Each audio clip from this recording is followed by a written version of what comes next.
নাই, তুমি তিনবারই সালাম শুনেছিল, উত্তর দাও নাই। আনসারী বলে নবী গো,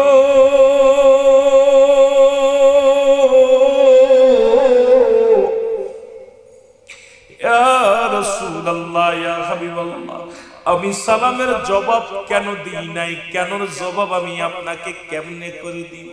যদি একটু দয়া করে আমার বাড়িতে যাইতেন। রাসূলুল্লাহ বলেন চলো যাই। রওনা হয়ে গেলেন। আনসারী বাড়িতে যা দরজা খুলে দিলেন।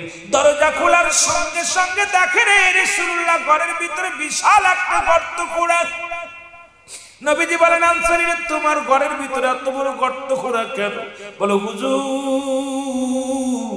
যখন আপনি আমাকে সালাম দিয়েছিলেন আমি গর্তের মধ্যে উলঙ্গ অবস্থায় বসেছিলাম, এই কারণে সালামের জবাব নিতে পারি নাই।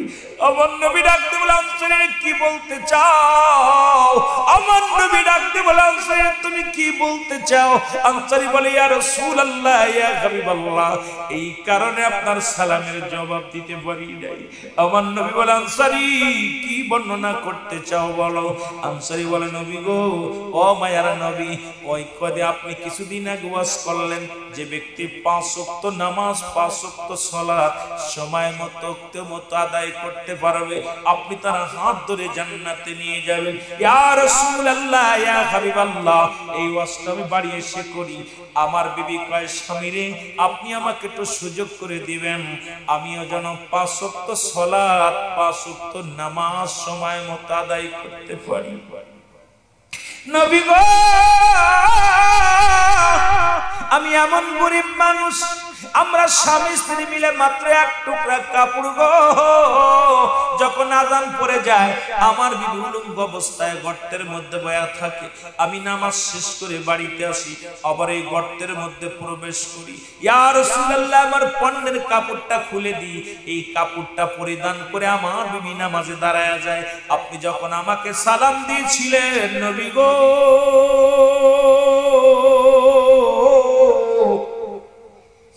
ইয়া রাসূলুল্লাহ, ইয়া হাবিবাল্লাহ, তখন আমি উলঙ্গ অবস্থায় গর্তের মধ্যে বসেছিলাম, এই কারণে সালামের জবাব নিতে পারি নাই। আমার নবী ডাকতে বললেন আনসারী রে, আমার বুকের মধ্যে আয়। আমি নবী ওয়াদা করেছি, আমি নবী কথা দিলাম, ইয়াউমাল কিয়ামতের ময়দানে তোদের স্বামী স্ত্রী দুজনকে নিয়ে আমি নবী জান্নাতে যাব। জোরে জোরে চিল্লায় বলা যাবে না মারহাবা। রাসূলের সাহাবী যদি এক কাপড়ে স্বামী স্ত্রী নামাজ পড়তে পারে, বলেন যে আপনারা এখানে যে জেলে আছেন, মাছ ধরেন, দিন মজুরি, তার বিবির 4-5টা টুকরা কাপড় আছে, যেটা বলেন ঠিক কিনা? সবচেয়ে যে গরিব ভিক্ষা করে, পরের বাড়িতে বাড়িতে চেয়ে খায়, তারও 4-5টা টুকরা কাপড় আছে। এরপরও নামাজ সালাত সমস্ত খারাপ কাজ থেকে বাঁচায় নামাজ, যেটা বলেন ঠিক কিনা? আরো জোরে বলেন ঠিক কিনা? তা নামাজটা এইবার আপনার এলাকার মধ্যে বলেন কোন ব্যক্তি নামাজ কাজা দেওয়ার মতো কোন ব্যক্তি আছে? কথা বলেন না কেন? এই মহল্লার মধ্যে এই যে গরিবাঙ্গার জমিনে এমন কোন গরিব আছে যার কাপড় নাই? কথা বলেন না কেন? আছে? নাই? তাহলে নামাজ হিসাব কেমনে দিবেন? আমার নবীর সাহাবীরা যদি এক কাপড়ে স্বামী স্ত্রী নামাজ আদায় করতে পারেন, আপনি কেন পারবেন না? জবাব দিতে পারবেন না? কারণ রাসূলুল্লাহ নামাজের জন্য কত কষ্ট করেছে, নামাজের জন্য তালিম দিয়েছে, নামাজের জন্য নবীর সাহাবীরা, আপনারা জানেন মুসলমান, এই নামাজের জন্য রাসূলুল্লাহ জীবনে কত কষ্ট করেছে। নামাজের দাওয়াত দিতে যাইয়া রাসূলের রক্তে লাল হয়েছে জমিনের মধ্যে, নবীর গায়ের রক্ত জমিনের মধ্যে ঝরছে। নামাজের দাওয়াত দিতে যাইয়া রাসূলুল্লাহ মানুষের উপহাস হয়েছে। রাসূলুল্লাহ নামাজের দাওয়াত দিতে যাইয়া নবীর উপরে পাথরের আঘাত চলেছে। রাসূলুল্লাহ নামাজের দাওয়াত দিতে যাইয়া কত মানুষ যখন নবীজি এই দাওয়াত দিতে যায় কত না কষ্ট করেছে। সেই নামাজকে আহলে সুন্নাতুল জামাতের ভাইরা সেই নামাজ কাজা করতে পারে। এ দুনিয়ার মুসলমান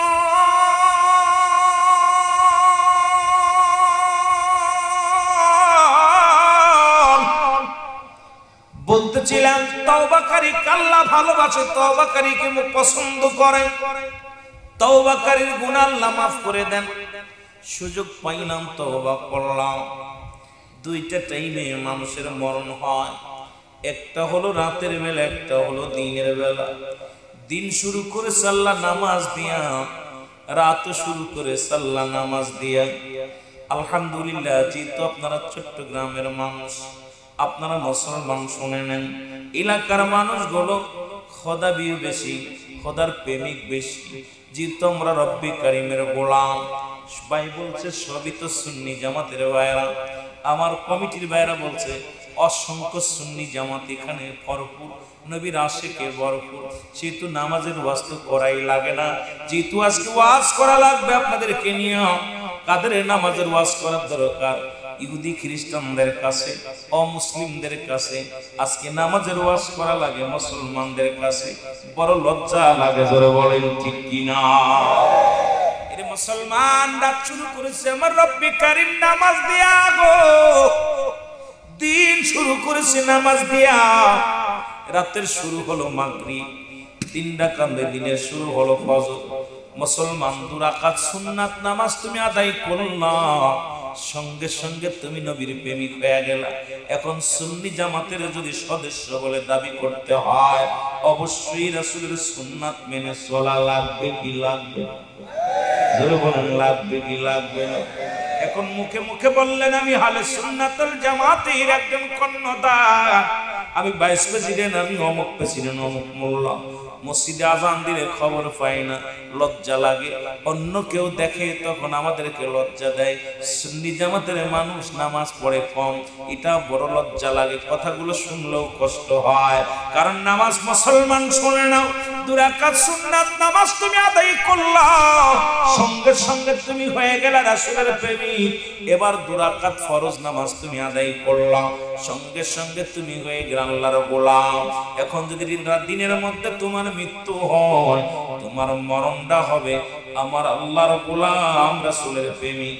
ভাই রইসুদ্দিনকে দুনিয়া থেকে বিদায় করে দিছে, উনি ফজরের নামাজ নিজেই জামাতে পড়াইছে, নিজেই জামাতে নামাজ পড়াইছে মুসল্লিদেরকে নিয়ে। উনি রাসূলের সুন্নাত তরিকায় সালাতু সালাম পাঠ করিয়া আযান দিছে, মসজিদের মধ্যে সালাতু সালাম পাঠ করা হয়েছে। এরপরে দুনিয়া থেকে তারে বিদায় করে দিছে। আমি মনে করি মুসলমান শুনে নাও, তিনি এক নম্বরেই নবীর প্রেমিক ছিল, আল্লাহর গোলাম ছিল, এর মধ্যে কোনো সন্দেহ নাই। ধরে বলেন ঠিক কিনা? এখন যদি আপনি রাতের দিনের মধ্যে মৃত্যু হয়, সুন্নাত পড়েন নাই, ফরজ পড়েন নাই, কার দলের লোক হইবেন? কত নির্বাক, বুঝেননি? বুঝেননি? 2 রাকাত সুন্নাতের সঙ্গে সম্পর্ক নাই, ফরজের সঙ্গে সম্পর্ক নাই, নবীর সাথে সম্পর্ক নাই, আল্লাহর সঙ্গে সম্পর্ক নাই। আপনার সম্পর্ক মাস্টার ইবলিসের সঙ্গে। জোরে বলেন ঠিক? জোরে বলেন ঠিক? ও মুসলমান, শুনে নাও, শুনে নাও, 1 ওয়াক্ত নামাজ কাজা দিলে 80 খুতবা পরিমাণ জাহান্নাম, যার 1 খুতবা পরিমাণ হলো 2,88,00,000 বছর। এখন আপনার জীবন থেকে যত নামাজ চলে গেল, এই নামাজের হিসাব যদি রব্বি কারীম ধরে, বাঁচার সম্ভব নয়। জোরে বলেন ঠিক কিনা? আর একটু জোরে জোরে চিল্লায় বলা যাবে না, ঠিক কিনা? একটু মহব্বতের সঙ্গে দুরূদ শরীফ পড়ুন। আল্লাহুম্মা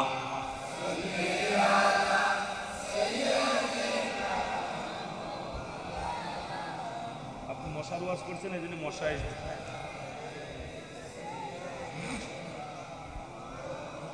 নমরুদের মশাই সাইজ করছে, আমার মশাই খেলে শুনছে।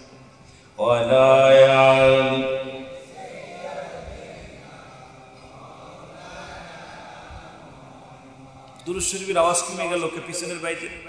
রাসূলের উপরে একবার দুরূদ পড়লে 10টা নেকি, একবার পড়লে 10টা গুনাহ মাফ, একবার পড়লে 10টা পুরস্কার ইয়াউমুল কিয়ামতের ময়দানে দান করবে। দুরূদ শরীফ পড়বে কারা জানেন? ভাইরা আমার, যারা কওমি অঙ্গনের ভাইরা আছেন, কওমির কিতাবের মধ্যে ফতোয়ায়ে দাওবান পৃষ্ঠা 2য় খণ্ড, পৃষ্ঠা নাম্বার 33, যদি কোনো ভাইয়ার থাকেন, এর মধ্যে লিখছেন রাসূলের উপরে দুরূদ পড়া মুস্তাহাব আমল। জীবনে একবার পড়া ফরজ, একাধিকবার পড়া সুন্নাত, যতবার পড়বেন মুস্তাহাব আমল। জোরে বলেন না সুবহানাল্লাহ। তাবলীগ জামাতের ভাইরা যারা আছেন, তাবলীগ, এদের কিতাবের নাম হলো ফাজাইলে দুরূদ, ঠিক কি না? কিতাবের নাম কি? দুরুদের ফজিলাত নিয়ে শুধু বললো না, আল্লাহ বলে ইন্না নিশ্চিন্নাল্লাহ আমি আল্লাহ ইউসাল্লুনা আমি পড়েছি আলেন নবী আমার নবীর উপরে। এখন পড়বে কার? আল্লাহ কি বলতে ইয়া আইয়ুহান নাস, নাস শব্দের অর্থ হলো মানুষ। আল্লাহ বলে ঈমানদারেরা পড়বে, ইয়া আইয়ুহাল্লাযীনা আমানু, হে ঈমানদারেরা বিশ্বাসীরা, সাল্লু আলাইহি ওয়া সাল্লিমু তাসলিমা, দুরুদ ও সালাম পাঠ করো আমার নবীর উপরে। কেমনে পড়ো? তাসলিমান, তাকিদ দিছে পড়ার জন্য, তাজিমান, সম্মানের সঙ্গে। সুতরাং আহলে সুন্নাত ওয়াল জামাতের দুরুদের কথা বলা লাগে না, রাসূলের ইশকে এমনি পাগল হয়ে যায়, আওয়াজ দিয়ে দুরুদ পড়তে হবে। আল্লাহুম্মা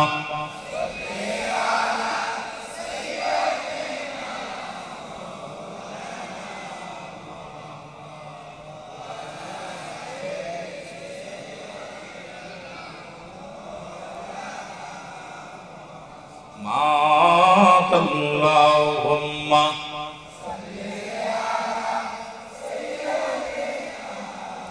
মাওলানা মুহাম্মাদ।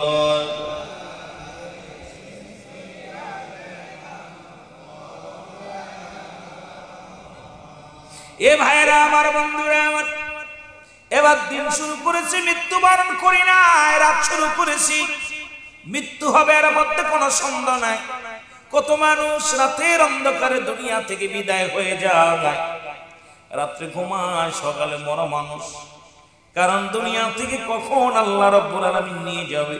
তবে দুইটা টাইমে মরণ, একটা হলো রাত, একটা হলো দিন। দিন তো শেষ করলাম, রাত তো শুরু করেছি, 10টা পার করে ফেলেছি। মরণ হয়ে যেতে পারে যে কোনো মুহূর্তে। মুসলমান শুনে নাও, এর রাতের শুরু হলো মাগরিব। বান্দা সারা দিন ভরে কর্মস্থলে ঘোরাঘুরি করছো, আল্লাহর অক্সিজেন নিছো, হাওয়া বাতাস গ্রহণ করেছো, জমিনের মধ্যে বিচরণ করেছেন, কত পদ্মা নদী দিয়া মাছ মেরেছেন, সাগরের মাছ মেরেছেন, কত কি করছেন রে বান্দা। ও বান্দা, মাগরিবের 3 রাকাত ফরজ নামাজ তুমি আদায় করলা, সঙ্গে সঙ্গে তুমি হয়ে গেলে আমার আল্লাহর গোলাম। এবার 2 রাকাত সুন্নাত নামাজ তুমি আদায় করলা, সঙ্গে সঙ্গে তুমি হয়ে গেলে আমার রাসূলের প্রেমিক। এখন যদি রাতের মধ্যে মৃত্যু হয়, তোমার মরণটা হবে আল্লাহর গোলাম, রাসূলের প্রেমিক। জোরে বলেন ঠিক কি না? এখন যদি বলি ভাই মাগরিব কয়জন পড়ছেন, হাত উঠাইতে বলবো না, লজ্জা দিতে চাই না। তবে আপনাদের কাছে বড় কষ্ট, আজকে গটি ভাঙ্গার জমিনটা একটু ব্যতিক্রম, টুপিওয়ালাদের একটু সংখ্যা ভালো লাগতেছে। মারহাবা। তোমার কথা হলো যে মাগরিব যদি বলি এখন ইশার সালাত কয়জন আদায় করেছে? মাশাআল্লাহ, মাশাআল্লাহ। অথচ এই নামাজের জন্য রাহমাতুল লিল আলামিন দুনিয়ার মধ্যে কত কষ্ট করেছে নামাজের জন্য। ও যুবক, রাসূলুল্লাহ বললেন সাহাবীরা, আমি তোমাদের এমন একটা আমল দিয়া দিব, যেটা আমল করলে আমি নবী তোমাদের হাত ধরে জান্নাতে নিব। এখন আমি হাত উঠাইতে বলবো, কে কে রাসূলুল্লাহর সঙ্গে জান্নাতে যেতে চান একটু 2 হাত প্রসারিত করে দেখায় দেন। নারে তাকবীর, নারে রিসালাত, আলহামদুলিল্লাহ। জান্নাতে যেতে চাই, আমিন বলেন। চাই তো? কার সাথে? আরো জোরে বলেন, কার সাথে? রাসূলুল্লাহর সঙ্গে। আহা, রাসূলের সঙ্গে রাসূল ওয়াদা করেছে, আমি নবী হাত ধরে জান্নাতে। এই নবীজির ওয়াদা তো গরখিলাফ হতে পারে না, নবীজির কথা তো মিথ্যা হতে পারে না। রাসূল আকরাম সাল্লাল্লাহু আলাইহি সাল্লাম তো ঠকবাজি করতে আসেন নাই। নবীজি তো উম্মতকে এত সুন্দর পথ দেখায় দিয়েছে। নবী বলেন হায়াতি খায়রুল লাকুম, আমার হায়াতের জিন্দেগি তো উম্মতের জন্য কল্যাণ স্বরূপ। সুবহানাল্লাহ। আর একটু জোরে বলেন, ওয়াফাতি খায়রুল লাকুম, আমার ওফাতটাও উম্মতের জন্য কল্যাণ স্বরূপ। জোরে বলেন সুবহানাল্লাহ। আর একটু জোরে, আর একটু জোরে। কেমন নবীর উম্মত দেখছেন? ইন্তেকালও আমাদের জন্য মঙ্গল, দুনিয়ায় আসে এটাও আমাদের জন্য মঙ্গল। এই নবীর উম্মত হতে পেরে আপনারা খুশি না? যারা বলেন খুশি না? একদল মুনাফিক পায় নবী মরে গেছে, আরে মরছে, মরা নবীর উম্মত আমরা না, আমরা জেতা নবীর উম্মত। যারা বলেন ঠিক কি না? আমরা প্রমাণ দিব, ভয় নাই, দলিল থেকে আস্তে আস্তে যায় যদি সময় পায়। আমার ভাইরা, আমার বন্ধুরা, আমার রাসূলুল্লাহ বললেন সাহাবীরা রে, তোমরা যদি কোনো ব্যক্তি 5 ওয়াক্ত নামাজ, 5 ওয়াক্ত সালাত সময় মতো ওক্ত মতো আদায় করতে পারো, আমি নবী ওয়াদা করলাম হাত ধরে জান্নাতে নিয়ে যাব। কার কথা? নবীজির কথা রাসূলুল্লাহ বললেন। এর মধ্যে সবচাইতে গরীব একজন সাহাবী, নাম হলো আব্দুল্লাহ আনসারী। নাম জোরে বলেন, নাম কি? যেমন আপনাদের অনেকে এখানে অনেক সারা দিন ধরে মাছ ধরে, অনেক গরিব মানুষ আছে, আবার ধনী মানুষ আছে। এইরকম গরিব একজন সাহাবী, নাম হলো আব্দুল্লাহ আনসারী। রাসূলুল্লাহর ওয়াজ শুনতেছে। হুজুর নামাজ শেষ করিয়া সাহাবীদের নিয়ে বর্ণনা শুরু করলেন। এর মধ্যে দেরি হয়ে গেল, আলোচনা শেষ করতে একটু সময় লাগছে। রাসূলের সাহাবী বাড়ি গেলেন। বিবি ডাক দিয়ে বলে, স্বামীরে আপনারা তো রাত হলো কেন, দেরি হলো কেন? বিবি ডাক দিয়ে, আপার স্বামী ডাক দিয়ে বলে, বিবি রাহমাতুল লিল আলামিন আজকে ওয়াজ করছে, সেই আলোচনা শুনতে যায় একটু দেরি হয়ে গেছে গো। বিবি ডাক দিয়ে বলে, স্বামীরে কি ওয়াজ করছে আগে বল। এগুলো কি বলে? আর নবীর সাহাবীদের বিবিরা কি বলে সে দেখেন না। নবীর সাহাবীদের বিবি আব্দুল্লাহ আনসারীর বিবি ডাক দিয়ে বলে, স্বামী নবীজি কি ওয়াজ করছে আগে বলে। সুবহানাল্লাহ। রুহুল আমিন সিদ্দিকী কি ওয়াজ করলো মাগুরা থেকে শোনার দরকার না? ওসির রহমান ভাই কি ওয়াজ করছে জানার দরকার। আমাদের সবার বিবি তো আর আসে নাই, আইসেনি কেন? কথা বলেন, আইছে। এখন বাড়িতে যাইয়া যা পার বিবি ডাক দিয়ে বলবো, কি ওয়াজ হুজুরি সিয়ারা কেমন? কালা, একটা সুন্দর একটা কালা। ঠিক কি না? কই হুজুরি কেমন ওয়াজ করছে? কই ফাটিয়ে দিছে। কি কই ফাটিয়ে দিছে? কি কিতা কিতা কইছে? কই এটা তো বুঝলাম না। যেরকম ঠিক কি না? হইব নি? কথা কোন হইব? হইব না। আমার ভাইরা, আমার বন্ধুরা, আমার ডাকতে বলে, বিবি স্বামী রাহমাতুল লিল আলামিন কি ওয়াজ করছে বলেন। বলে, স্বামী রে, বিবি রে, আমার নবী আজ ওয়াজ করছে, যদি কোনো ব্যক্তি 5 ওয়াক্ত সালাত, 5 ওয়াক্ত নামাজ সময় মতো ওয়াক্তে মতো আদায় করতে পারে, রাসূলুল্লাহ তার হাত ধরে জান্নাতে নিয়ে যাবে। বিবি ডাকতে কয়, স্বামী জীবন আপনার কাছে বাড়ি চাই না, গাড়ি চাই না, সম্পদ চাই না, কোন আপনার কাছে কোনো বালাখানা চাই না। আপনার কাছে ছোট্ট একটা দাবি, যেহেতু আপনি আমার স্বামী, আমি আপনার স্ত্রী, আপনার কাছে আমি একটা দাবি করব। সেই দাবিটা হলো, আমাকে একটু সুযোগ করে দিবেন, আমিও যেন 5 ওয়াক্ত সালাত, 5 ওয়াক্ত নামাজ সময় মতো আদায় করে আমিও যদি রাহমাতুল লিল আলামিন আপনার সঙ্গে জান্নাতে যেতে পারি।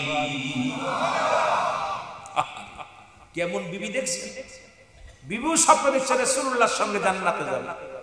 কত বড় মুনাফিক! আমার দেশের অসংখ্য মুনাফিকের আছে, সারা জীবন রাসূলের সঙ্গে দুশমনি করে, মরার সময় কবরে হাত দিয়ে কা বিসমিল্লাহি ওয়া আলা মিল্লাতে। এই মুনাফিক, সারা জীবন ফলিদুল ইব্রাহিম, সারা জীবন রাসূলের সঙ্গে দুশমনি করল, সারা জীবন কইছে আমলিকে, এখন কি আমরা স্বতন্ত্র? কথা কই না, রাগ করবেন না। দুইটা দল তো, একটা আমলিক একটা বিএনপি। এতদিন যখন আমলিক ক্ষমতা ছিল সবাই আমলিক, ঠিক কিনা? ঠিক কিনা? কোথায় ছিল এরা?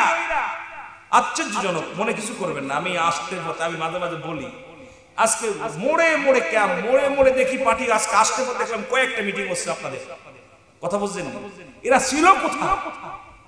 এই 17 বছর কোথায় ছিল? একটাও তো খুঁজে পাইনি। কিন্তু আহলে সুন্নাত ওয়াল জামাত তো কখনো কারো পাশ আটতে যায় না। আহলে সুন্নাত ওয়াল জামাত কখনো ক্ষমতার চিন্তা করে না। আহলে সুন্নাত ওয়াল জামাতের কোন সদস্য কখনো কিঞ্চিত পরিমাণ ক্ষমতার লোভ এদের ভিতরে নাই। এদের ভিতরে আছে রাসূলুল্লাহর প্রেম, আল্লাহর গোলামি। জোরে বলেন ঠিক কিনা? আমরা ক্ষমতা কেন্দ্রিক দল নয়। আহলে সুন্নাত ওয়াল জামাত কখনো ক্ষমতা কেন্দ্রিক দল নয়, আমরা আদর্শ কেন্দ্রিক দল। তার প্রমাণ আপনারা দেখেছেন। আপনারা 26শে এপ্রিল দেখছেন না? আহা, আমি গুনাহগার তো একাধিক মিছিলে ছিলাম, দেখছেন অনেকে দেখছেন। আমরা আসলে বারবার আমাকে উঠতে বলছে, হাসান আজারি ভাই উঠে আসেন। আমরা ভাই উঠা লাগতো না, সামনে দাঁড়িয়ে আছে। আমরা নেতা হতে আসি নাই। আমরা দেখেছি ওদিন অসংখ্য একটা আমও পড়ে নাই, কারোর গাছ একটা গ্লাস ভাঙবে নাই, কারোর গাড়িতে ধাক্কা দেই নাই। কত মানুষগুলো আরো তারা সহযোগিতা করেছে, যে অনেক সহযোগিতা করেছি আমরা। সুতরাং আমরা ক্ষমতা লোভী দল না। আহলে সুন্নাত ওয়াল জামাত রাসূলকে, আমাদের অপরাধ হলো রাসূলকে ভালোবাসা। আমাদের অপরাধ হলো ওই বেলালের মতো রাসূলকে ভালোবেসে, আল্লাহকে ভালোবেসে জীবন দিতে রাজি আছি, কিন্তু কারো জীবন নিতে রাজি নাই। যারা বলেন ঠিক কিনা? এটা হলো আমাদের আদর্শ। কিন্তু বর্তমান এখন আমাদেরকে সবাই বানায় দিছে আমলিগ। যেটা বলেন, আমি আশ্চর্য হয়ে গেছি। 6 তারিখের মিটিং হয় আপনার কোথায়, শরৎ উদ্যান। আপনার 14 তারিখে অনুষ্ঠান হয়।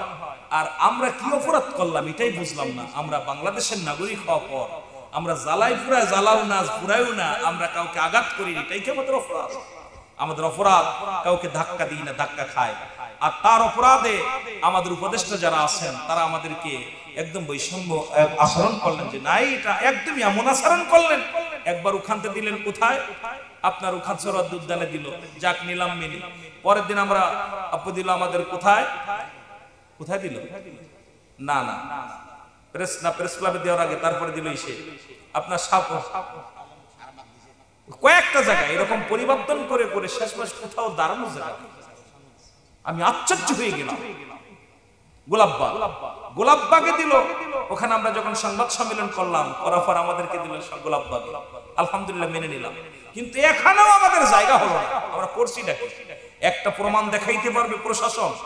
আর বাংলাদেশে আহলে সুন্নাত ওয়াল জামাত যেভাবে প্রশাসনের জন্য দোয়া করে, আজকে যে ধাক্কাধাক্কি দেখলাম, আর যেভাবে আমাদের চট্টগ্রাম থেকে 13 জনকে গ্রেফতার করেছে, আপনার 11 জনকে গ্রেফতার করেছে আপনার কুমিল্লা থেকে, 6 জনকে গ্রেফতার করেছে আপনার ইসিতে গাজীপুর থেকে। এরকম অসংখ্য আমার কাছে তথ্য আছে, আমি লিখে রাখছি। 11 জন মশকালি দিয়েছে, 11 জন। এরকম আমার কাছে অনেক তথ্য আছে, আমি ওগুলো ফাঁস করতে চাই না। আমি মাহফিলে দেখেন আমি এমনি আলোচনা করে শেষ করতে পারি না, কার কথা কি বলবো। তবু অন্তরের ভিতরে ব্যথা, কিছু কথা বলতে হবে। আমরা আমাদের অপরাধ কি দেখছেন? আমাদের অপরাধ হলো শান্তিপূর্ণ মিছিলে আপনারা যারা লাঠিচার্জ করলেন, আল্লাহর কসম করে বলি, আপনার একটা প্রমাণ, প্রতিটা আমাদের আহলে সুন্নাত ওয়াল জামাতের যত বক্তা আছে আপনাদের জন্য যত দোয়া করে, দেশের জন্য যত দোয়া করে, এই রকম দোয়া আপনার কোন মৌলবী মুন্সি করে নাই। জোরে বলেন ঠিক বলেন। এটাই কি আমাদের অপরাধ? বুঝতে পেরেছি, হ্যাঁ। কারণ হযরত ওমরে ফারুক যখন খোলা তরবারি নিয়ে আসতেছিল রাসূলকে হত্যা করার জন্য, নবীজি বলতেছিল আসতে দাও। হযরত আবু বকর সিদ্দিক রাদিয়াল্লাহু তাআলা বলেছিল, হুজুর আপনাকে হত্যা করার জন্য হযরত উমর খাত্তাবের বেটা উমর খোলা তরবারি নিয়ে আসছে। রাসূল বলেছিল আসতে দাও, ও হত্যা করবে কেন? আমি তো তাকে সাহায্য করিনি। তা আমি দেখলাম আজকে আমরা আপনাদের সাহায্য করে আমাদের অপরাধ হয়ে গেছে, আপনাদেরকে ভালোবাসা আমাদের অপরাধ হয়ে গেছে। আমাদের দরকার ছিল এরকম যে আপনাদের যেমনি কুকুর তেমনি মুগুর মারার দরকার ছিল। যেটা বলেন ঠিক কি না? কিন্তু আমরা তো মারি নাই, আমরা আপনাদেরকে ভালোবেসেছি, এই জন্য চাবুকের আঘাত কেটেছি। এটা কষ্ট লাগছে অন্তরের ভিতরে। তবু আল্লাহ আপনাকে দেখছে। অবশ্যই মদিনাওয়ালার কাছে আমাদের দরখাস্ত, রাসূল, আমার রাসূল সব দেখতেছেন, আমার রাসূল দেখতেছেন। মদিনা মুনাওয়ারা থেকে যখন ওই কারবালার প্রান্তরে যখন হুসাইন কেটেছিল মুহাম্মাদান, রাসূলুল্লাহ তখন চিৎকার মেরে রওজা থেকে উঠে এসেছিল। তখন মুসলমান জয়উদ্দিন জয়নাল কি বলেছিল?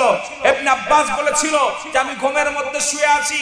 রাসূলুল্লাহ বলতেছে, ইবনে আব্বাস তুমি ওঠো, মক্কা মদিনার মানুষের জানিয়ে দাও আমার হুসাইন করে হত্যা করেছে। এমন ইবনে আব্বাস বলে আমি ঘুমের মধ্যে দেখতেছি আমার রাসূলুল্লাহ কাঁদতে কাঁদতে মক্কা থেকে মদিনা ওই কোথায় ওই আরাফা ইসের ময়দানে কোথায় কারবালার দিকে রওনা হয়ে গেছে। আমার রাসূল বলতেছে, আরে আমার হুসাইনকে যারা শাহাদাতের পেয়ালা পান করালো, আমার নবীজি চিৎকার মারতে মারতে কারবালার দিকে রওনা হয়ে গেছে। আমাদের সুন্নি জামাতের চিৎকার মদিনাওয়ালার দিকে। আমার নবীজি বলে গেছেন, আমি দেখতেছি অচিরেই পূর্ব দেশ থেকে একদল আশিক বাইর হবে, যাদের জবানে থাকবে নারায়ে রিসালাত, ইয়া রাসূলুল্লাহ, নারায়ে তাকবীর, আল্লাহু আকবার। এই ধ্বনি দিতে দিতে আমি নবীর রওজা পর্যন্ত আগমন করবে। জোরে বলেন মারহাবা। আর একটু জোরে বলেন মারহাবা। ভালো করে শুনে নেন আমি রুহুল আমিন সিদ্দিকের কথা, ভালো করে জেনে নেন। আমরা যে কথাগুলো বলি খেয়াল, রাসূলুল্লাহ বলেছেন, আমার নবীজি বলেছেন, আমি দেখতেছি অচিরেই পূর্ব দিক থেকে একদল আশিক বাইর হবে, তাদের জবানে থাকবে নারায়ে রিসালাত, ইয়া রাসূলুল্লাহ, নারায়ে তাকবীর, আল্লাহু আকবার। এ মুসলমান, লালদিঘির ময়দানে এমন ইতিহাস ঘটিয়ে গেছে যে নারায়ে রিসালাতের স্লোগানে আকাশ বাতাস মুখরিত হয়ে গেছে। যারা বলেন ঠিক কিনা? আরো যারা বলেন ঠিক কিনা? বাংলাদেশের বুকে এত বড় মিলাদ কিয়াম, লালদিঘির ময়দানে যেমন মিলাদ কিয়াম এত সুন্দর লাগছে, আমার মনে হলো যে আকাশ থেকে যেন ভাই বলছে আবাবিল পাখি, তাই এই আবাবিল পাখিগুলো যেন আকাশ থেকে উড়ে আসতেছে, এমন একটা সুন্দর লাগছে। যারা বলেন ঠিক কিনা? আরো যারা বলেন ঠিক কিনা? লালদিঘির ময়দান দেখছেন? গেছিলেন আপনারা? চট্টগ্রাম লালদিঘির ময়দান যান নাই? কথা কন না কেন? গেছেন এই ময়দানে স্লোগান শুনে আমার ভাইরা। আমার বিবেচনায় বলতেছি কথাগুলো। আমার রিসার্চ করে দেখেছি বাংলাদেশের পরে আর কোনো মুসলিম কান্ট্রি নাই, বাংলাদেশের পরে আর কোনো মুসলিম কান্ট্রি নাই। সুতরাং বাংলাদেশের শেষ প্রান্তের লোক হলো আপনারা খাগড়াছড়ির মানুষ, চট্টগ্রামের মানুষ, ঠিক কিনা? আর এই এলাকার মধ্যে যেমন নারায়ে রিসালাতের মানুষ আছে, বাংলাদেশের অন্য কোনো জেলায় নাই, অন্য কোনো বিভাগে নাই। যারা বলেন ঠিক কিনা? এই আমার কথা বিন্দু মাত্র মিথ্যা হবে না। যেহেতু আমি আমার চাচারা 7 জন চাচার ভিতরে 6 জনই বাতিল মার্কা, আমার বাবা শুধু একমাত্র সঠিক পথে। আমার ইতিহাস শুনলে আপনারা কানবেন যে সিদ্দিকী সাহেব কোথায় বাস করে। আমার সহকারী আছে, ওর কাছে জিজ্ঞেবেন আমি কোথায় আগুনের মধ্যে বাস করি। আমার অঞ্চলে খুলনা বিভাগের মানুষ তো মাশাআল্লাহ নারায়ে সুন্নি জামাত কারে বলে এটা বোঝেই না, কথা বুঝেননি। তদ্রূপ আপনি বিবেচনা করে দেখেন, পূর্ব অঞ্চল বলতে বাংলাদেশের পরে আর কোনো মুসলিম কান্ট্রি নাই। আর সেই দেশের পূর্ব অঞ্চলের মানুষ হলো খাগড়াছড়ির মানুষ, চট্টগ্রামের মানুষ।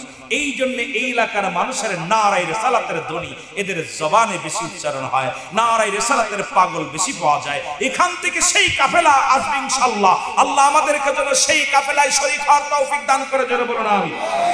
আরো জোরে বলেন আমিন। নারায়ে রিসালাত, নারায়ে রিসালাত, নারায়ে রিসালাত। আমি খুশি হয়েছি আপনার চট্টগ্রামের জমিন থেকে ধরে নিয়ে যাচ্ছে, ভ্যানে নিয়ে যাচ্ছে তারা নারায়ে রিসালাত, নারায়ে তাকবীর, আল্লাহু আকবার, নারায়ে রিসালাত ইয়া রাসূলুল্লাহ। পুলিশের মুখ বন্ধ করতে ওরা তাকবীর দিচ্ছে, কইছে আমাদের ভয় নাই, নবীজি আছে সাথে। যখন হযরত আলী বলেছিল যে আমার 2টা শক্তি আছে আমার সাথে, একটা শক্তি আমার আল্লাহ, দ্বিতীয় শক্তি হলো মুহাম্মাদুর রাসূলুল্লাহ সাল্লাল্লাহু আলাইহি ওয়াসাল্লাম। জোরে বলেন না মারহাবা। আমরকে যখন হত্যা করার উদ্দেশ্যে হযরত আলী রওনা দিয়েছিল, আমর বলতেছিল আলী তুমি যে আমার সঙ্গে আক্রমণ করতে এসেছো, আমাকে হত্যা করতে এসেছো, তোমার অস্ত্র কই, তোমার জনবল কই, আমার দেখো কত অস্ত্র, আমার কত জনবল। হযরত আলী রাদিয়াল্লাহু তাআলা বলেছিলেন তুমি কি জানো যেদিন থেকে আমি ইসলাম কালেমা প্রচার করি, কালেমা গ্রহণ করেছি, যেদিন থেকে সেদিন থেকে আমার 2টা শক্তি, একটা শক্তি আমার নবীজি, একটা শক্তি আমার আল্লাহ, লা ইলাহা ইল্লাল্লাহু মুহাম্মাদুর রাসূলুল্লাহ সাল্লাল্লাহু আলাইহি ওয়াসাল্লাম। আহলে সুন্নাত ওয়াল জামাতের 2টা শক্তি, 3টা শক্তি, এক হলো আমার আল্লাহ, দ্বিতীয় হলো মুহাম্মাদুর রাসূলুল্লাহ সাল্লাল্লাহু আলাইহি ওয়াসাল্লাম, তৃতীয় শক্তি আমরা পীর মাশায়েখ মানি, পীর মাশায়েখদের দোয়া আমাদের সঙ্গে আছে। যারা বলেন ঠিক কিনা, আরেকটু যারা বলেন ঠিক কিনা। ভয় নাই, ধৈর্য ধরেন। আমরা যদি সময় পাই আমি একদম গুরুত্বপূর্ণ একদম সেই ইতিহাসগুলো বলবো, যদি সময়ের অভাব, যেহেতু আলোচনা একটা বিষয়ের উপর আমাকে বলছে হুজুর নামাজের পর একটু কথা বলবেন, সেটা বলতে যে আমরা একটু সময়, তবুও এই নামাজটা নিয়ে সংগ্রাম করেন। আপনারা জানেন না আহলে সুন্নাত ওয়াল জামাতের বিরোধিতা করেন, আপনারা নামাজ পড়েন আর আমাদের বিরোধিতা করেন। রাসূল বলছে একদল আলেম বাইর হবে, তাদের জবানের কথা থাকবে মিষ্টি, তাদের মুখের ভাষা থাকবে মিষ্টি, তাদের নামাজ হবে মনে হবে তারা যেন নামাজ পড়ে, তাদের নামাজ ছাড়া আর অন্য কোনো, তাদের মসজিদ এমন ভাবে তারা নামাজ পড়বে, এমন ভাবে তারা কোরআন তেলাওয়াত করবে, মনে হবে কোরআন যেন ওদের জন্য, ওরা যেন কোরআনের জন্য, ওরা যেন নামাজ যেন ওদের জন্য। অথচ তাদের মনটা থাকবে নিগ্রো হাফ, ওই যে আপনার কিসে, ওই কিসের মতো, নিগ্রো বাঘের মতো, ঝিংসুটে বাঘের মতো। বাঘের দেলে যেমন মায়া দেয়া থাকে না, তার একটা প্রমাণ আপনারা দেখেছেন। সুন্নি জামাতের যত মায়া আছে, ওই অসংখ্য কপালে দাগ পড়া অনেক মৌলবী দেখেছি, মানুষ হত্যা করতেছে, মানুষকে তারা জবাই করতেছে, তাদের দেলে কোনো মায়া নাই। জোরে বলেন ঠিক কিনা, আর জোরে বলেন ঠিক কিনা। কিন্তু একটা কথা বলে যাই, হয়তো আমার উপর আক্রমণ হতে পারে, হয়তো জীবনের শেষ মাহফিল হয়ে যেতে পারে, আমি ভয় পাই না কখনো, আমি সিদ্দিকী সাহেব। তবে একটা কথা বলি, বাংলাদেশে আহলে সুন্নাত ওয়াল জামাতের যত বড় বক্তা হোক না কোনো, যত বড় আলেম হোক, যত বড় পীর সাহেব হোক, আজ পর্যন্ত তাদের কপালে দাগ পড়ে নাই, কারণ আমরা কপাল ঘষে নামাজ পড়ি না। জোরে বলেন ঠিক কিনা। আর ওদের 2 দিন পড়া পরে কপালের ভিতরে এত বড় দাগ পড়ে যায়। জোরে বলেন ঠিক কিনা। আরে ভাই, রাসূলুল্লাহ জীবন চরিত্র পড়েন না, ওটা নবীজির কান ছিল কেমন, নাক ছিল কেমন, চোখ ছিল কেমন। মোল্লা এত ওয়াজ করো, নবীজির কপাল মুবারক দিয়ে নূর চমকাতো, তোমাদের কপালে কালো দাগ হয়, ঘটনাটা কি? কথা বলেন ঠিক কিনা। একটা সুন্নি জামাতের, একটা সুন্নি আলেমের, একটা সুন্নি নক্ষত্রের একটার কপালে দাগ দেন না। মার পেট থেকে পড়ে নামাজ পড়ছি, আজ পর্যন্ত নামাজ তো কাজা যায় নাই, কিন্তু একটা দাগ হয় না, কারণ আমরা কপাল ঘষি না। কিন্তু রাসূলুল্লাহর কপাল মুবারক কেমন ছিল এটা ওয়াজ করো, এদিকে ওয়াজ করো। সেখানে গেলে আমরা বুঝতে পারছি এখন ওদের চরিত্র। আমি ছোট্ট একটা আয়াত পাঠ করছি, এক আয়াতের তাফসীর করলে রাত শেষ হয়ে যাবে। দেখা যাক, আগানো যাক। মুহাব্বতের সঙ্গে দুরূদ শরীফ পড়ুন। আল্লাহুম্মা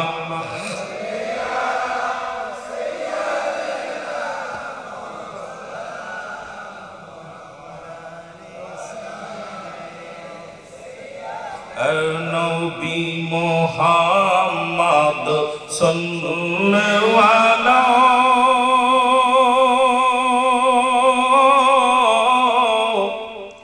তোমার দুরুদে আসে খয়ুতলা ইয়া নবী। মহব্বতে বলেন নবী মুহাম্মদ। সেরে ফার্স্ট হলো চট্টগ্রামের মানুষ, আমরা কইতে পারিনি। ইয়া নবী মুহাম্মদ সাল্লাল্লাহু আপনার দুরুদে আসে খয়ুতলা বলেন আপনার দুরুদে ওগো আপনার দুরুদ পড়ে আমার আল্লাহ তাআলা।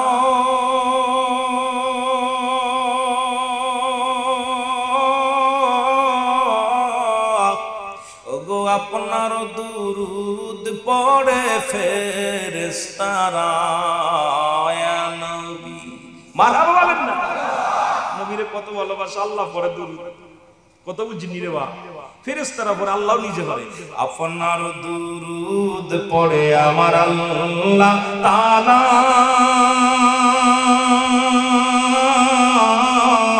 আপনার দুরুদ পড়ে ফেরেশতা। ইয়া নবী মুহাম্মদ সাল্লাল্লাহু আপনার দুরুদে আসে খয়ুতলা বলেন আপনার দুরুদে যখনই মনে পড়ে নবী কামলিওয়ালা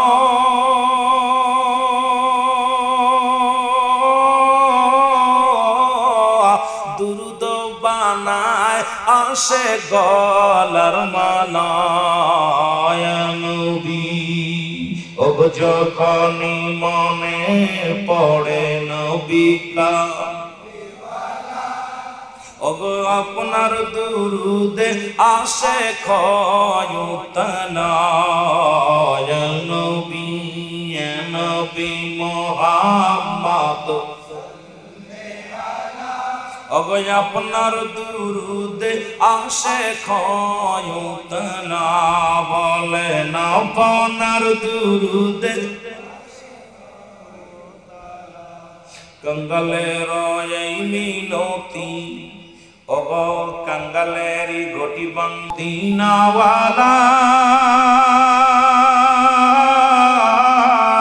আমরা আর কিছু চাই না, চাই শুধু কদম তলা ইয়া নবী মুহাম্মদ আপনার দুরুদে আসে খয়ুতলা বলেন আপনার। এ মুসলমান গভীর মনোযোগ দিলের কান্ডা লাগা শোনো গো। আব্দুল্লাহ আনসারী বলে স্বামী জীবনে কিচ্ছু চাই না আমি, আমাকে একটু সুযোগ করে দিবেন, আমিও যেন 5 ওয়াক্ত নামাজ 5 ওয়াক্ত সালাত সময় মতো ওক্ত মতো আদায় করতে পারি। জোরে বলা যাবে না আমার নবীজি প্রতিদিন আব্দুল্লাহ আনসারী রাসূলুল্লাহর পিছনে নামাজ আদায় করে, আগের কাতারে দাঁড়ায়া যায়, সালাম শেষ করিয়া রাসূলুল্লাহ তাকায় দেখে আনসারী নাই। আমার নবী ডাকতে বলে সাহাবীরা রে, আমি প্রতিনিয়ত দেখি আমার আনসারীকে জামাতে আসতে, কিন্তু জামাত শেষ না হতে হতে আনসারীর চেহারা দেখতে পাই না। সাহাবীরা বলে হুজুর নিশ্চিত কোন দুনিয়ার কোন ঝামেলা আছে, দুনিয়ার কোন কাজে ব্যস্ত আছে। আমার নবী বললেন আমি নিজেই যাব, খবর নিব আমার আনসারীর কি হয়েছে। রাসূলুল্লাহ চলে গেলেন আনসারীর বাড়িতে, সালাম দা, আসসালামু আলাইকুম, আসসালামু আলাইকুম হালাল বাইত। একবার নয়, দুবার নয়, তিনবার নবীজি সালাম দিলেন। তিনবারের একবার উত্তর পাইলেন না। রাসূলুল্লাহ মনে একটু কষ্ট পায় ফিরে চলে আসলেন।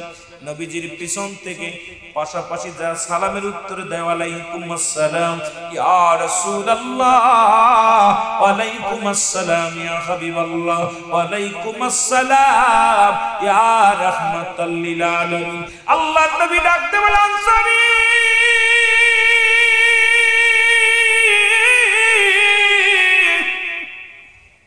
তুমি তিনবার সালামের জবাব দিলাম, তার মানে আর বুঝতে বাকি নাই তুমি তিনবারই সালাম শুনেছিল, উত্তর দাও নাই।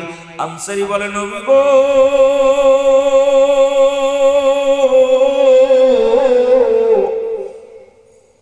ইয়া রাসূলুল্লাহ, ইয়া হাবিবাল্লাহ, আমি সালামের জবাব কেন দিই নাই, কেন জবাব আমি আপনাকে কেমনে করে দিব? যদি একটু দয়া করে আমার বাড়িতে যাইতেন। রাসূলুল্লাহ বলেন, চলো যাই। রওনা হয়ে গেলেন। আনসারী বাড়িতে যা দরজা খুলে দিলেন। দরজা খোলার সঙ্গে সঙ্গে দেখেন রাসূলুল্লাহ ঘরের ভিতরে বিশাল একটা গর্ত খোঁড়া। নবীজি বলেন, আনসারী তোমার ঘরের ভিতরে এত বড় গর্ত খোঁড়া কেন? বলে, হুজুর, যখন আপনি আমাকে সালাম দিয়েছিলেন আমি গর্তের মধ্যে উলঙ্গ অবস্থায় বসেছিলাম, এই কারণে সালামের জবাব নিতে পারি নাই। আমার নবী ডাকতে বলে, আনসারী কি বলতে চাও? আমার নবী ডাকতে বলে, আনসারী তুমি কি বলতে চাও? আনসারী বলে, ইয়া রাসূলুল্লাহ, ইয়া হাবিবাল্লাহ, এই কারণে আপনার সালামের জবাব দিতে পারি নাই। আমার নবী বলে, আনসারী কি বর্ণনা করতে চাও বলো। আনসারী বলে, নবী গো, ও মায়ার নবী, ওই কদে আপনি কিছুদিন আগে ওয়াজ করলেন যে ব্যক্তি 5 ওয়াক্ত নামাজ, 5 ওয়াক্ত সালাত সময় মতো আদায় করতে পারবে, আপনি তার হাত ধরে জান্নাতে নিয়ে যাবেন। ইয়া রাসূলুল্লাহ, ইয়া হাবিবাল্লাহ, এই ওয়াজটা আমি বাড়ি এসে করি। আমার বিবি কয়, স্বামীরে আপনি আমাকে একটু সুযোগ করে দিবেন, আমিও যেন 5 ওয়াক্ত সালাত, 5 ওয়াক্ত নামাজ সময় মতো আদায় করতে পারি। নবী গো, আমি এমন গরিব মানুষ, আমরা স্বামী স্ত্রী মিলে মাত্র এক টুকরা কাপড় গো। যখন আযান পড়ে যায় আমার বিবি উলঙ্গ অবস্থায় গর্তের মধ্যে বয়া থাকে, আমি নামাজ শেষ করে বাড়িতে আসি, আবার এই গর্তের মধ্যে প্রবেশ করি। ইয়া রাসূলুল্লাহ, আমার পণ্যের কাপড়টা খুলে দিই, এই কাপড়টা পরিধান করে আমার বিবি নামাজে দাঁড়ায় যায়। আপনি যখন আমাকে সালাম দিয়েছিলেন নবী গো,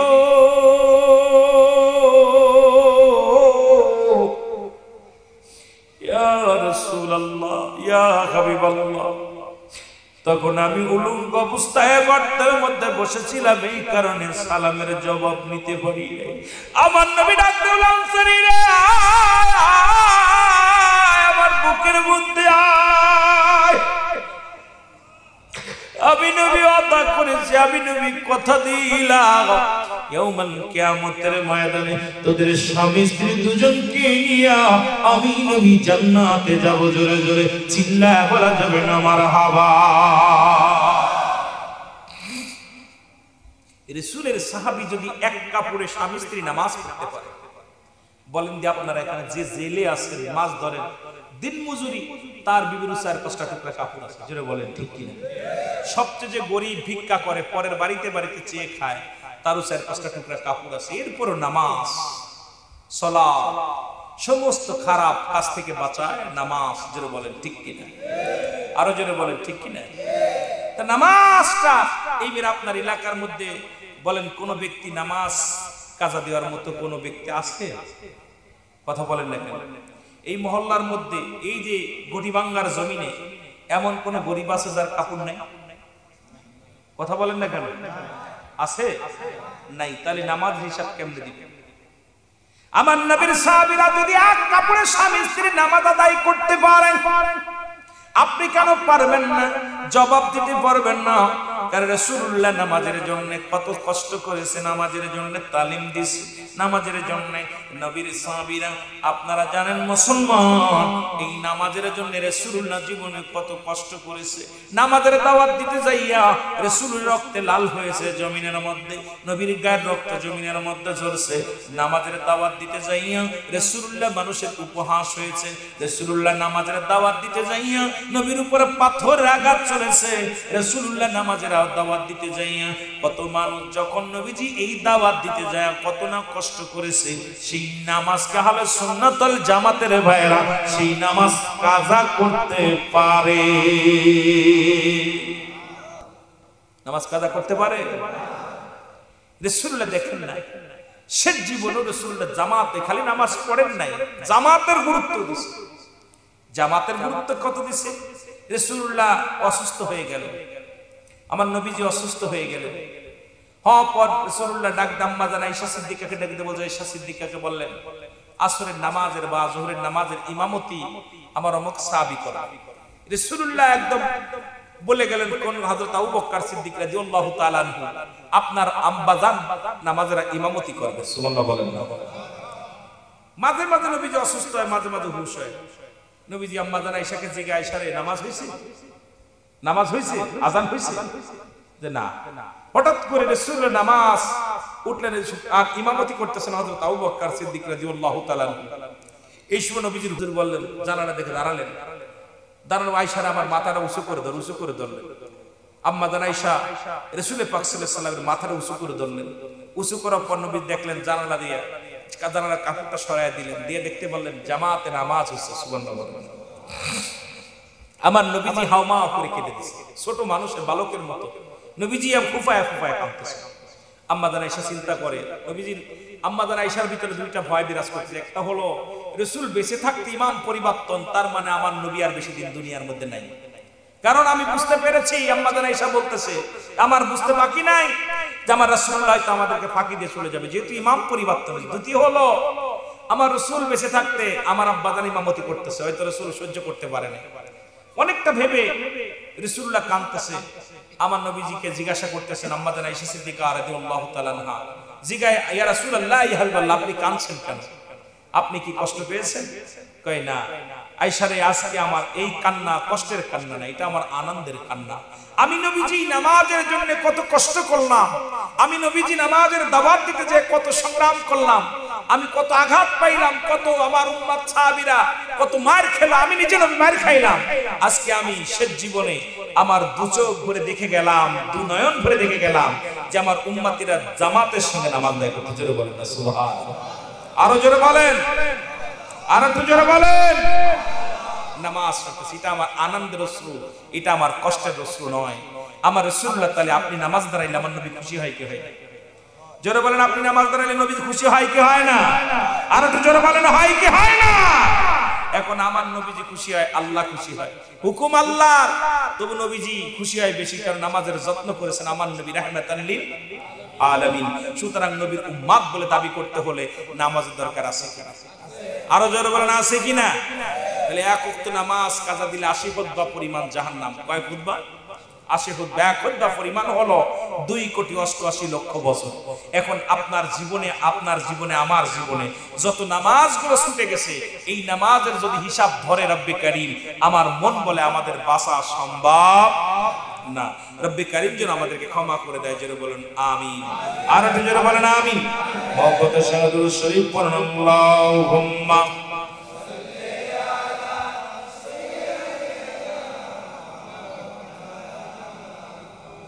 তবে এমন নামাজ পড়ে আমার নবীর সাহাবীরা শোনো। রাসূলুল্লাহ একদিন যুদ্ধের ময়দানে গেলেন, সেখানে শত্রুপক্ষ হানা দিবেন, এই ভয়ে রাসূলুল্লাহ ঘর নিজে কি করলেন, আবদ্ধ জায়গা রাসূলুল্লাহ গেলেন। নবীজি বললেন এই ঘরটা পাহারা দিবা। এই ঘরের ভিতরে তাঁবুর ভিতরে রাসূলুল্লাহ রইলেন। রাসূলুল্লাহ তাঁবুর মধ্যে বিশ্রাম করতেছিলেন। সাহাবী দুজন সাহাবীকে হুজুর ডিউটি দিলেন, একজন রাত 12টা পর্যন্ত ডিউটি করবে, আরেকজন 12টা থেকে শেষ রাত পর্যন্ত ডিউটি করবে। মুসলমান শুনে নাও, রাত যখন 12টা পর্যন্ত একজনের ডিউটি হয়ে গেল, দ্বিতীয় জন যখন 12টার পর থেকে শেষ রাত পর্যন্ত ডিউটির জন্য আসছে। উনি এসে চিন্তা করে শুধু শুধু জেগে জেগে লাভ কি, আমি নামাজের মধ্যে দাঁড়ায়া যাই, যেহেতু শত্রুপক্ষের মানুষ নাই, শত্রুপক্ষের মানুষ আসার সম্ভাবনায়। এইবার উনি উত্তম রূপ ওযু করে নামাজে দাঁড়ায়া গেলেন। নামাজের ভিতরে এত মজা পাচ্ছিল, এত ভাবে এত সুন্দর মজা পাইতেছিল। নামাজে দাঁড়ায়া এদিকে শত্রুপক্ষের মানুষ আসলো, আসিয়া এটা গাছ মনে করে তীর মারলেন, যে মানুষ না গাছ দেখার জন্য। একটা তীর মারছে, তীরটা উরুতের এপার ওপার হয়ে গেছে, উরুতের মধ্যে প্রবেশ করেছে। আর একটা তীর মারার জন্য যখন ধরছে, এই তীরটা বুক বরাবর আসতেছে। হঠাৎ করে সাহাবী নামাজ ছেড়ে দিছে। নামাজ ছেড়ে দেওয়া